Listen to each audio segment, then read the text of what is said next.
This is the Insider Circle Audio Network with John Melly, a compelling interview program featuring today's innovative business leaders. Join us as we explore the creative solutions and unique products and services being developed for today's consumers and how businesses are thriving in today's complex marketplace. Now here's your host, John Melly.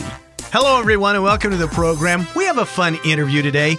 Imagine what your life would be like if you didn't have access to your vehicle. Well, when you have it in for repairs, you get an idea of how much you take it for granted, and it can be a big inconvenience. My guest today is someone who does everything he can to make those times when you do have to take your car in for repairs as painless as possible, and he's developed quite a system to do that. My guest today is Rick McMullen, also known as Ricky Ratchets. And Rick was raised around cars. His father and his grandfather were mechanics before him, and his father started a Shell service station.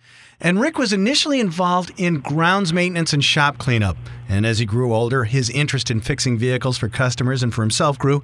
And soon an apprenticeship was completed, and Rick became the manager of the family business. Now, as an experienced manager and Class A mechanic and interprovincial seal holder, Rick decided to spread his wings and leave his father's company to start his own business and create his own space in the world of automotive repair and sales.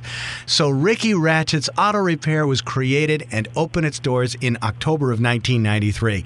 You know, Rick, I could go on and on about all your accomplishments, but let's just dive right in. How are you today? Welcome to the program. I'm doing really well, and thank you for having me.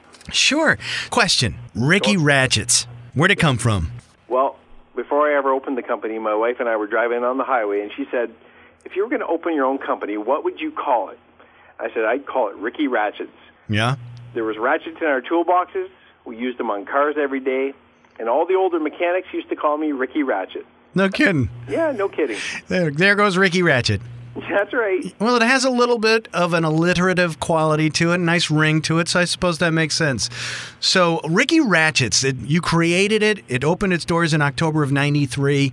So, talk to us. What sets Ricky Ratchets Auto Repair apart from any other mechanic? Well, really, there's a lot of things that set us apart, but to name a few, I think it's the real diligence in fixing the car right and sticking with it until it is fixed right. Mm-hmm.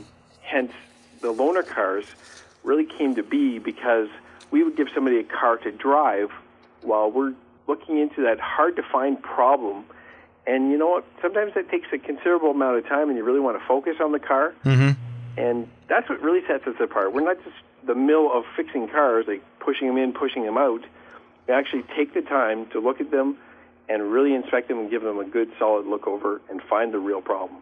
What do you think is the biggest problem or the most common problem that folks come to you with?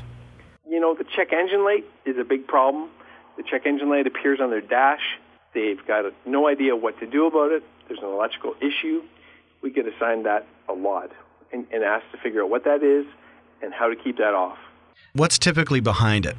Well, a lot of times what's happening is the computer in the car has picked up on a sensor, a wire, or some kind of running condition, mm-hmm. and the computer tells the driver by illuminating that light, and then that prompts the customer to come in and get us to have a look at that. We plug in our computer, analyze, and we can report back to what is actually wrong with that. Is there something that shows up more often than not? Yes. A lot of times we see evaporative emissions codes, and that is raw fuel vapor going into the atmosphere, which actually is an emissions problem or an environmental problem. Mm-hmm. So yes, we fix a lot of that. So it's gas vapor that's really not being combusted within the engine?